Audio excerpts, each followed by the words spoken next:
How you doing, everybody? Nick DiVirgilio here at the Follinger Theater in Fort Wayne, Indiana, and I'm hanging with Glen Sobel. What's up, buddy? Dude, how are you, man? How you Great doing, to man? see you. On tour with Alice Cooper, man. You've had this gig for a long time now. How many years have you been playing with Alice? It's been close to 8 years now, which has just flown by, as usual, you know? What a cool gig. I mean, it's provided you to see the world touring like crazy. You guys put 100 shows a year or more? Last year, we did over 100 shows in 17 countries, which is crazy. That's I mean, awesome. like, I'm thinking, you know, Alice, he's 70 years old now. I'm thinking, wow, how's he gonna do that? No, I was the one that was going a little crazy on that tour, you know, towards the end. But we had a great time, and this year it's a similar schedule. Sure. And your other bands, you kind of have some side projects that have kind of come out of this band too, right? Yeah, a lot has grown out of Alice Cooper. There's a Hollywood Vampires, which I'm doing now, and we did about 7 weeks in Europe in the summer. That's with Alice, right? That's Alice, and that's Johnny Depp on guitar, and it's Joe Perry from Aerosmith also on guitar. And then there's Buck Johnson, the Aerosmith keyboardist. He's in the lineup. He's actually background vocalist first. Nice. Chris Wise on bass from Ace Frehley and the Cult. And then Tommy Henriksen, he's kind of the musical director. He's in the Alice Cooper band too. Right. So yeah, new record's coming out that I did the whole thing, and I'm really looking forward to people hearing that new record. Make sure you check it out. I think they'll be surprised. Is there a release date, a release time for the record? Any day now. They say October, November. Hopefully we'll know that solid in a week or two. Awesome. All right, well, we're here to talk about your gear, your drums, this killer DW kit. You've been playing DW for many years now. Sabian, Evans, let's first talk about the drum set. DW Collector Series, what is this drum set? This is a maple kit. You know, there's a lot of exotic woods, and DW cannot make a bad drum. Everything they make sounds great, but for this gig, I just needed a good rock and roll, loud maple set of drums. That's what I talked to John Good about.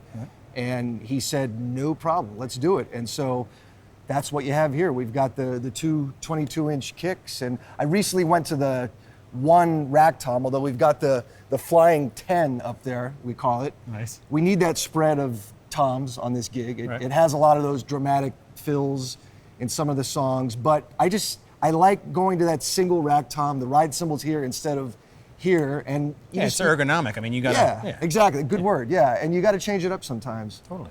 2 floor toms, 16, 18, and the snare lately usually has been the 6.5 by 14 knurled steel, which I love. That's just a loud but sensitive drum. It's been great for this gig. Yeah, and cutting over these guitars and cutting through the PAU. I mean, you need drums that are going to be heard over all this stuff. Well, that's what it is. You know, a drummer needs to be able to cut through and be heard. This is a band with 3 guitar players. Right.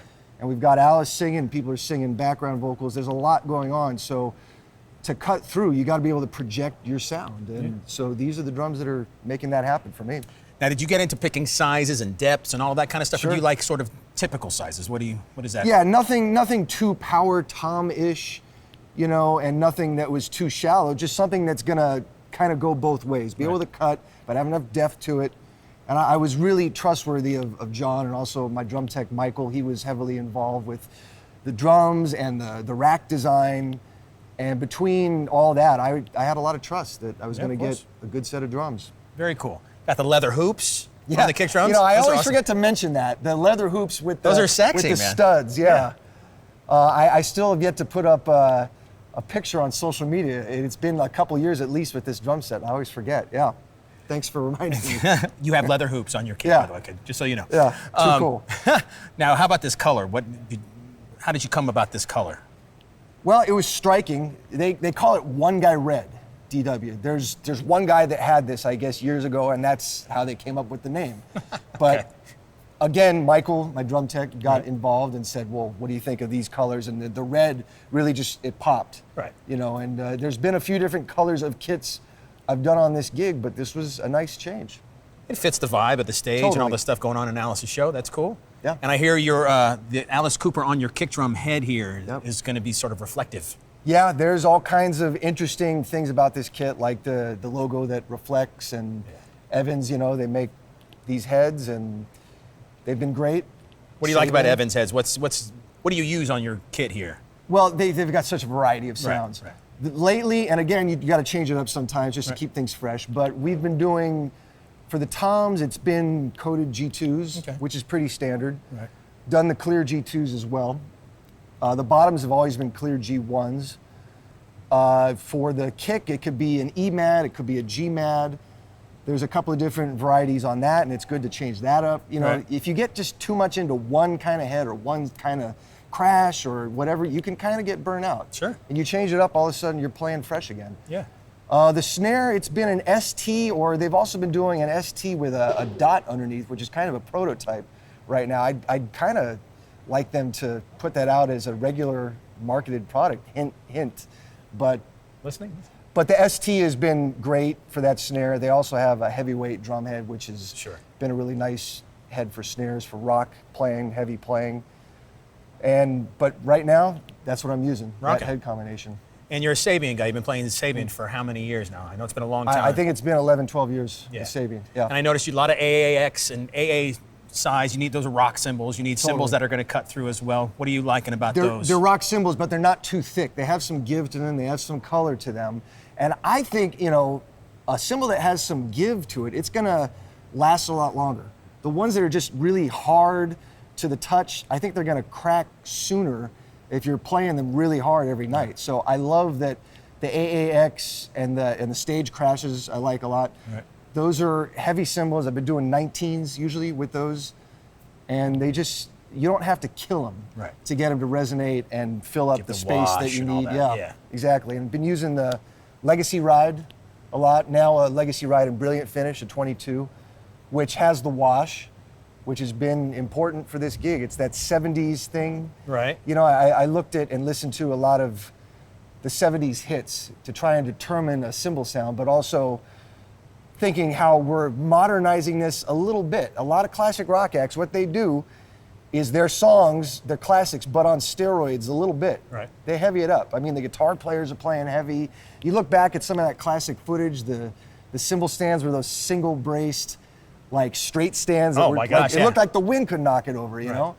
Who does that now? I don't see many drummers that play and they were hitting hard back then. They were. Yeah.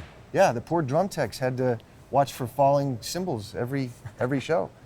But yeah, so I think that doing this gig 100 times a year, it's a good opportunity to figure out exactly what kind of gear is needed. You get to experiment with things, which is fun, and you get to arrive at what you feel suits your sound best. Sure.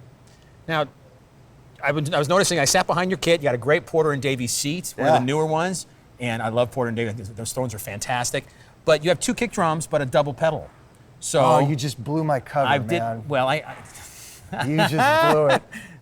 No, you know what? That's been out in photos. People have seen that. And you're not the only drummer that does There's a ton of drummers that do that. But for some reason, that's a thing that drummers like to pick on social media. Well, let them pick. Let them pick. Who cares? They can have their opinion. That's fine. But are you going to be in the audience and say, it sounds like that guy is just playing a double pedal on one kick? I don't think anybody can determine that just from hearing it. And I was talking to Mike, your drum tech, about why you do that, and the hi-hat placement is a big reason. But did you play have two kick drums in the past, and you switched back to a double pedal, or did you always use the double pedal? Never for a touring kit have I done two pedals actually on the two kicks. I might someday, just to change it up like we were talking about before. But for now, it's just been the double pedal on the main kick drum. And so with that, you know, there's a DW 9000 Legless Hi-Hat. They make that. They can make that. Oh, yeah. No legs. So, and there's the clamp. It clamps right to the hoop of the left bass drum. And so I like to have that hi-hat pedal right flush next to that left double pedal. And there's some licks in like the drum solo that I like to do where I've got the left foot on both pedals. Sure. Where you hear double bass hand-foot combinations, but you also hear some open-close hi-hats.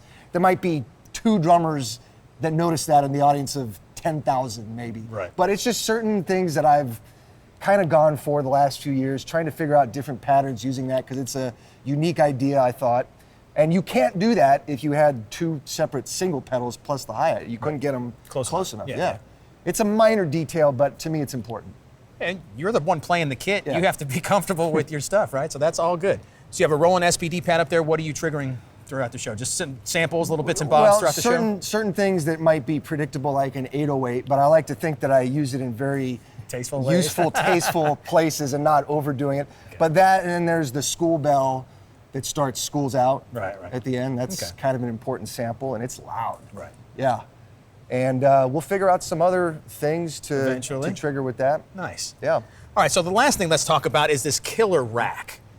Awesome Gibraltar rack. I mean, it's so set up in such a great way. It looks awesome. So how did you come up with this, you know, cutting the angles just perfectly, the length of all the bars? How long did that take? I gotta say, my drum tech, Michael, he had this vision of like a circular thing, and as you can see, I don't know if you can see, there's sort of an inner ring. It's something where, of course, it's gotta be playable. Right. So whenever there's a rack build, you gotta have your kit set up, if it stands or whatever, it has to be set up just right, so all the heights and angles are measured. And then from there, you cut pipe, and you get all the different clamps and everything. Sure. And Brent at Gibraltar was good enough to spend a day or two with us, and that whole thing is actually on YouTube. You can see that. Oh, cool. The rack build. Yeah, those are actually really interesting cool to videos. people. Yeah.